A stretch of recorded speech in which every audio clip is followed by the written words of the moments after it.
बिस्मिल्लाहिर्रहमानिर्रहीम, अस्सलाम वालेकुम। उस्मान निसार हियर। बेटा आज हम फ्रेजेस एंड क्लॉजेस डिस्कस करने जा रहे हैं। लेक्चर नंबर 2 है। फर्स्ट लेक्चर में हमने बात की थी फिगर्स ऑफ स्पीच की। So today we gonna talk about phrases and clauses. बहुत इंपॉर्टेंट टॉपिक, ग्रामर पर्सपेक्टिव से बहुत इंपॉर्टेंट है और आपके पेपर में लास्ट में 2 से 3 मार्क्स का आते हैं। बेटा फ्रेजेस क्या हैं, क्लॉजेस क्या हैं? जब हम इंग्लिश लैंग्वेज की बात करते हैं तो यहाँ पे हम साउंड से लेके फिर वर्ड पे आते हैं। वर्ड को हम पार्ट्स ऑफ स्पीच की मदद से देखते हैं। जैसे एक वर्ड हो, यहाँ पे लिखा हो तो वर्ड चेयर, आप कहेंगे चेयर एक नाउन है। इज लिखा हो तो आप कहेंगे ये वर्ब है।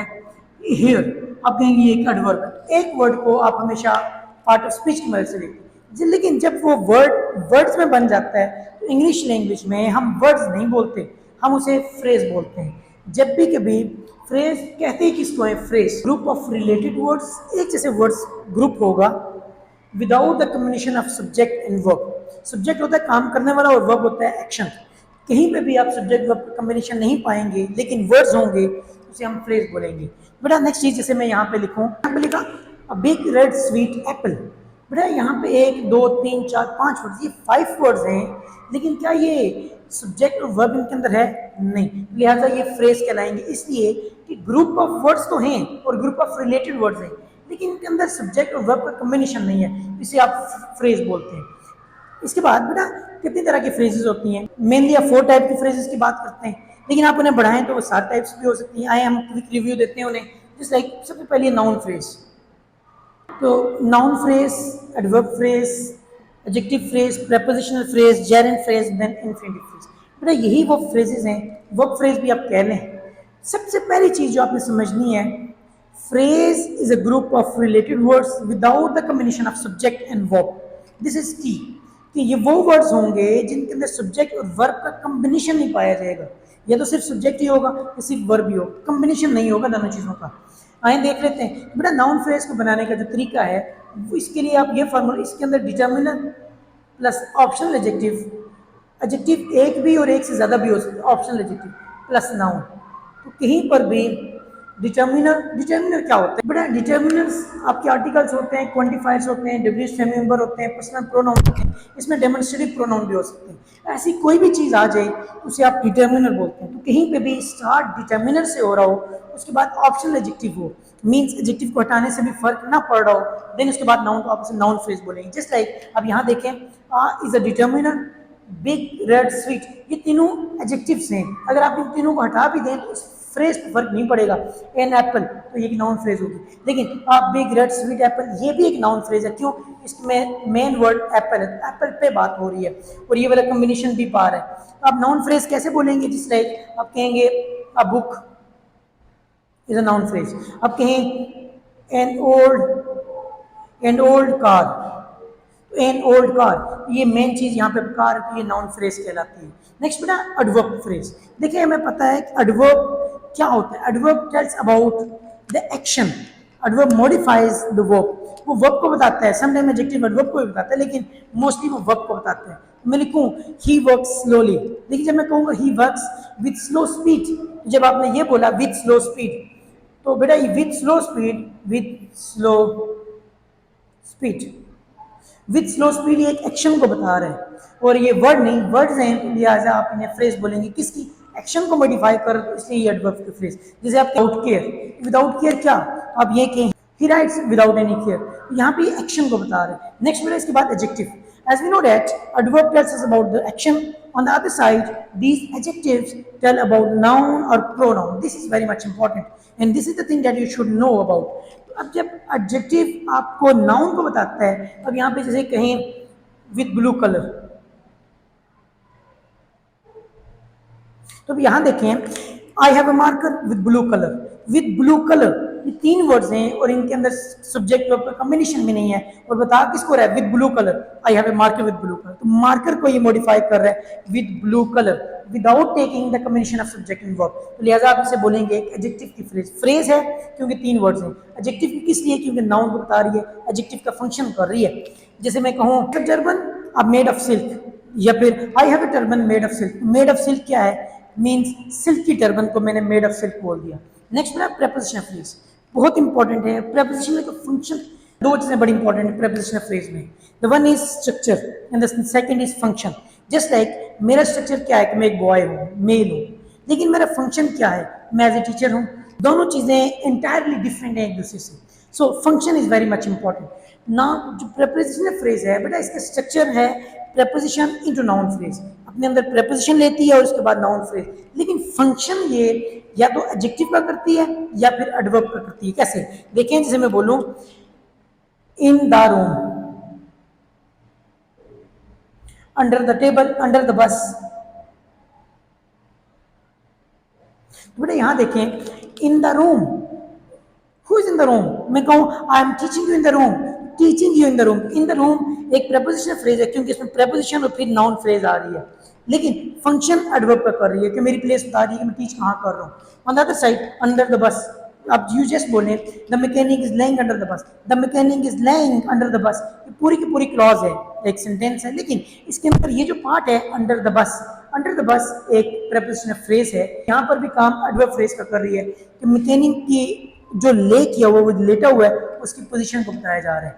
नेक्स्ट आता है बेटा जेरेंट फ्रेज। हमें पता है जेरेंट जब भी आप वर्ब के बाद आईएनजी लगाएं लेकिन वो फंक्शन करे नाउन का, बड़ी इंपॉर्टेंट चीज, वर्ब स्ट्रक्चर वाइज वर्ब, लेकिन उसके बाद आईएनजी लगाने के बाद वो फंक्शन उसका चेंज हो जाएगी। जस्ट लाइक मैं कहूँ ट्रेवल, अब ट्रेवल एक वर्ब है, लेकिन जब मैं इसे ट्रेवलिंग बना दूं और अब ट्रेवलिंग और इसे मैं नाउन की तरह यूज करूं, just like travelling all over the world,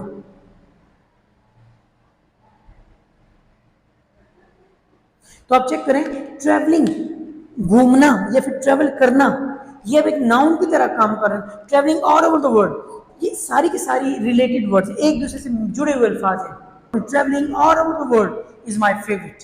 तो देखिए ये सारी की सारी जेरेंट फ्रेज होगी, इसलिए कि ट्रेवलिंग, सिर्फ ट्रेवलिंग मेरी फेवरेट नहीं है, travelling all over the world is my favourite. तो सारा सब्जेक्ट क्या हुआ, travelling all over the world. Then बेटा इसके बाद इंफिनिटिव फ्रेज। इंफिनिटिव क्या होता है, जेरेंट जब वर्ब के बाद आईएनजी लगाए और नाउन का फंक्शन करे, जबकि इंफिनिटिव जब वर्ब से पहले टू आए और वो नाउन का फंक्शन करे। जैसे आप बोलते हैं to travel is my favourite, तो आप जब ये लिखेंगे to travel is my favourite, तो टू ट्रैवल ये इंफिनिटिव तो है, इंफिनिटिव फ्रेज नहीं है। तो ये इंफिनिटिव फ्रेज कब बनेगी, जब आप कहेंगे to travel all over the world. क्यों ऑल ओवर द वर्ल्ड, ये रिलेटेड वर्ड्स हैं टू ट्रैवल्स के। और अगली चीज, सिर्फ ट्रैवल मेरा फेवरेट नहीं है, to travel all over the world is my favourite. So that's why आप लिखेंगे टू, और ये सारा सब्जेक्ट कहलाती है। जो चीज आपके सब्जेक्ट में आती है वो नाउन या प्रोनाउन ही होती है। अब यहाँ पे टू ट्रैवल इंफिनिटिव और काम किसका कर रहा है, नाउन का, नाउन का काम कर रहे हैं, इंफिनिटिव और ये to travelling all over the world, सारी की सारी एक चीज है। बेटा this is all about phrases. I hope कि ये डाउट आपके क्लियर हुए होंगे। फिर भी कोई क्वेश्चन हो तो मेरा नंबर भी स्क्रीन पे आ रहा है, आप वहाँ पे मुझे मैसेज भी कर सकते हैं, तो इंशाल्लाह आपके सारे क्वेश्चंस को एड्रेस किया जाएगा। Thank you. Okay students, phrases के बाद अब हम नेक्स्ट टॉपिक अपने क्लॉजेस देखें। As we learned and I taught you that the phrases is the combination of words without containing the combination of subject and verb. On the other side, this is also a group of words but containing the combination of subject and verb. This is key. ये क्या होगा, ये क्या claim किया कि group of words containing the combination of subject and verb. यहाँ पे combination नहीं था, यहाँ पे होगा तो ये क्लॉज कहलाएगी, पहली चीज। दूसरी चीज, for example he is a student, वो एक तालिब इल्म है, ही इज अ स्टूडेंट, ये पूरी बात कन्वे कर रहे हैं, ये क्लॉज है, लेकिन बेटा ये कंप्लीट क्लॉज है, तो अपनी मीनिंग कंप्लीट दे रही है। On the other side when he is a student, जब वो एक तालिब इल्म है तो फिर अब ये बात कंप्लीट नहीं है, तो जब बात कंप्लीट ना हो तो उसके बाद आप फुल स्टॉप नहीं लगाते। एक चीज़ तो हम ये सीखे। दूसरी चीज़ हम ये सीखे कि जो क्लॉज है, क्लॉज दो तरह की होती है, या तो वो कंप्लीट होती है या फिर वो इनकम्प्लीट। इनकम्प्लीट हमेशा कंजक्शन से शुरू होंगी, उनके स्टार्ट में कंजक्शन आ जाता है। बड़ा दो तरह की हमारे पास क्लॉजेज आ गई, एक को हमने बोला इंडिपेंडेंट क्लॉज और डिपेंडेंट क्लॉज। इंडिपेंडेंट क्लॉज जो कंप्लीट बात करने वाली है, means complete clause, main clause भी आप उसे कह सकते हैं, जो अपना मीनिंग कन्वे कर जाती है। ऑन द अदर साइड, या फिर इसमें फैन बॉयज आ सकते हैं, फैन बॉयज वाली जो लाइन हो वो भी कंप्लीट ही होगी। On the other side dependent clause हमेशा सब ऑर्डिनेटिंग कंजक्शन से शुरू होती है, जस्ट लाइक व्हेन, सिंस, जिसे मैं कहूँ since he is busy, because वो मसरूफ है, तो फिर अब मैं इससे फुल स्टॉप पे एंड नहीं कर सकता। लेकिन इंडिपेंडेंट को मैं कह सकता हूँ, जिसे मैं कहूँ ही इज बिजी, तो अब ये कंप्लीट बात थी। बेटा पहली बात तो जो इंडिपेंडेंट है ना, बस उसे आप मज़ीद फर्दर आप उसे नहीं लेते। डिपेंडेंट क्लॉज में हम मज़ीद 3 टाइप्स देखते हैं उसकी, जो भी टाइप हमारे पास, जो भी हमारे पास लाइन डिपेंडेंट आएगी हम उसे देखेंगे क्या वो नाउन क्लॉज है, एडवर्ब क्लॉज है या एडजेक्टिव क्लॉज है। बेटा सबसे पहली चीज़ नाउन क्लॉज। नाउन क्लॉज वो क्लॉज होती है जो कंटेन करती है subject and verb but it functions as a noun, लेकिन ये नाउन का फंक्शन करती है। आप सिंपली आप यूँ समझें, ये आपको वर्ड का आंसर करेगी, इसकी जो प्लेस है ना वो सब्जेक्टिव होगी या ऑब्जेक्टिव भी हो सकती है, मीन्स नाउन वाली इसकी पोजीशन होगी सब्जेक्टिव या ऑब्जेक्टिव। और तीसरी चीज noun clause can works as noun और नाउन फ्रेज।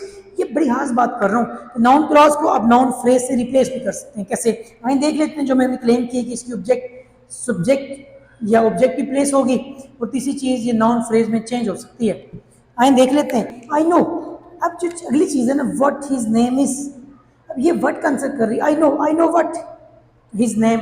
अब हिज नेम जब आप कहेंगे तो ये नाउन फ्रेज में रिप्लेस भी हो सकती है, ये सारी की सारी क्लॉज नाउन फ्रेज में चेंज हो सकती है। जैसे I know his name, his name एक नाउन फ्रेज है, हम पहले पढ़ चुके हैं phrase. Similarly I know what, ये व्हाट का आंसर कर रही है और पोजीशन भी आ गई, ये सब्जेक्ट की ऑब्जेक्ट में चेंज हो सकती है। और तीसरी चीज ये नाउन फ्रेज भी बन सकती है, जैसे मैं कहूँ where the treasure was, I know the treasure place, तो ट्रेयर प्लेस ये एक नाउन फ्रेज बन गई। नेक्स्ट बेटा एडवर्ब क्लॉज। एडवर्ब क्लॉज जैसे हमें पता है एडवर्ब क्या करता है, एडवर्ब हमें प्लेस बताता है, टाइम बताता है, कंडीशन बताते हैं, कंट्रास्ट बताते हैं, इस तरह की चीजें एडवर्ब एड्रेस करते हैं। जैसे आप कहेंगे it tells the answer of, place ये बताएगा, टाइम बताएगा, if condition, contrast, contrast etcetera. ये जहाँ पे आ जाए, जहाँ पे प्लेस बताया जाए, टाइम बताया जाए, कंडीशन बताई जाए, ये हमेशा एडवर्ब क्लॉज होगी। जिसे मैं यूँ कहूँ दो आई एम टायर्ड, अगरचे मैं थका हूँ, फिर ये कंट्रास्ट बता रही है कि मैं थका हूँ मैं फिर भी पढ़ा रहा हूँ, तो ये एक एडवर्ब क्लॉज होगी। जिसे आप कहते हैं police will come after you call, तो आफ्टर यू कॉल क्या होगा, पुलिस विल कम, तो आप उसके एक्शन की बताने जा रहे हैं, टाइम बताएंगे पुलिस कब आएगी। जैसे आप कहें the guest arrived after the storm ended, storm and होने के बाद क्या हुआ, after the storm ended what was happened, आप कहेंगे द गेस्ट अराइव्ड, तो गेस्ट अराइव्ड जो आप उनकी टाइम बता रहे हैं। जब भी टाइम, प्लेस, कंट्रास्ट, कंडीशन बताई जाएगी, जैसे first, second, third, fourth condition सब में एडवर्ब क्लॉज होगी। जैसे आप कहें if you work hard you will pass, when will you pass, if you work hard, जब आप मेहनत करेंगे या अगर आप मेहनत करेंगे, तो ये इफ की जो बात बताई जाती है, कंडीशन बताई जाती है, वो हमेशा एडवर्ब क्लॉज होगी। Last adjective clause. Adjective clause को आप यूँ समझें कि एडजेक्टिव क्लॉज रिलेटिव क्लॉज भी है, तो जब आप ऐसे लेंगे रिलेटिव क्लॉज, तो आप समझ जाएंगे कि रिलेटिव प्रोनाउन, तो रिलेटिव प्रोनाउंस क्या होते हैं, जो एक लाइन के दरमियान में आते हैं और वो कंबाइन करते हैं वर्ड्स को, लाइंस को। जिस लाइक मैं कहूँ विच, हु, होम, मैं कहूँ he is the man whom we all respect, whom यहाँ पे क्वेश्चन नहीं कर रहा, जैसे मैं कहूँ he is the man who helps us, ये वो आदमी है जो हमारी मदद करता है, हु अब क्वेश्चन नहीं पूछ रहा, ये रिलेट कर रहा है। तो यहाँ पे एडजेक्टिव क्लॉज में क्या होगा, clause means containing the combination of subject and verb, and what about adjective, telling something about the noun, जो चीज नाउन के बारे में बताए सब्जेक्ट और वर्ब का कॉम्बिनेशन रख के उसे आप एडजेक्टिव क्लॉज बोलेंगे। कैसे, जैसे मैं यूँ कहूँ, तो मैंने लिखा the man who has 5 cars, वो आदमी जिसके पास 5 कारें हैं, हु हैव 5 कार्स, जिसके पास 5 कारें, किसके पास 5 कारें हैं, मैन के पास। तो मैन तो एक नाउन है, जो चीज नाउन को बताती है उसे आप बोलते हैं एडजेक्टिव, है कि नहीं, और ये एडजेक्टिव है। लेकिन क्या ये सिर्फ एडजेक्टिव है, नहीं, एडजेक्टिव तो एक वर्ड होता है। जैसे मैं कहूँ he is a good boy, अब ये गुड एडजेक्टिव है क्योंकि एक वर्ड है, लेकिन ये एडजेक्टिव तो नहीं है, ये तो एडजेक्टिव की क्लॉज है, तो आप इसलिए इसे बोलेंगे एडजेक्टिव क्लॉज। बेटा एक लास्ट चीज, एक छोटे से कंसेप्ट आप समझें, मैं कहूँ आई वर्क, आई सब्जेक्ट है, वर्क वर्ब है, स्लोली एडवर्ब है। एक वर्ड को आप एडवर्ब समझेंगे जब आप कहेंगे I work with slow speed, तब ये विथ स्लो स्पीड ये एडवर्ब का काम कर रही है, और एडवर्ब नहीं, ये एडवर्ब की फ्रेज है। फ्रेज किस लिए, क्योंकि इसके बाद सब्जेक्ट और वर्ब का फंक्शन नहीं है। और जब आप इसे इसी को सब्जेक्ट और वर्ब के साथ लिखेंगे, जैसे मैं कहूँ आई वर्क, तब यहां देखें मैंने कहा आई वर्क स्लोली, स्लोली सिर्फ वर्ब को बता रहे तो एडवर्ब, लेकिन विथ स्लो स्पीड ये फ्रेज है और वर्ब को बता रही है, तो जो चीज वर्ब को बताए और फ्रेज और एडवर्ब फ्रेज। यहाँ देख आई वर्क, मैं काम करता हूँ, वेयर आई गेट सैलरी, जहां से मैं सैलरी लेता हूँ, कहाँ से सैलरी लेता हूँ, जहां मैं काम करता हूँ। अब यही जो एक्शन को बता रही है, तो ये भी एडवर्ब है, काम एडवर्ब का है, लेकिन ये एडवर्ब क्लॉज होगी। किस लिए, इसलिए कि इसके अंदर सब्जेक्ट भी है और वर्ब भी है। आई होप बेटा आपको चीज क्लियर हुई होगी। Last in conclusion you may say that phrase is a group of words without containing subject and verb combination. On the other side, clause group of words containing the combination of subject and verb. फिर वो जैसे भी काम, noun clause जो noun का function करती है, word का आंसर करती है, ऑब्जेक्टिव या सब्जेक्टिव प्लेस पे होती है, और इसे आप नाउन फ्रेज से रिप्लेस भी कर सकते हैं. एडवर्ब क्लॉज जो आपको प्लेस का आंसर करे, just like this, I work where I get salary, तो कहाँ से सैलरी लेता हूँ, जहाँ मैं काम करता हूँ. कंडीशन बताती है, प्लेस बताती है, टाइम बताती है. एडजेक्टिव क्लॉज जो टाइम प्लेस नहीं बताती, जो नाउन को मॉडिफाई करती है, सब्जेक्ट और वर्ब का कॉम्बिनेशन रखती है. जस्ट लाइक दिस, आप कहें the cake which I bought was very delicious, वो केक जो मैं खरीद के लाया, the cake which I bought, I subject, bought verb, the cake was delicious, ये एक अलग बात है. विच आई बॉट, तो विच रिलेटिव प्रोनाउन से शुरू हुआ और केक को बता रहा है, लिहाजा ये एडजेक्टिव क्लॉज होगी. तो आई होप आपको चीज़ समझ आई होगी. कोई क्वेश्चन हो तो आप पूछ सकते हैं. आप दिए गए नंबर पर मुझसे रब्ता करें. Thank you.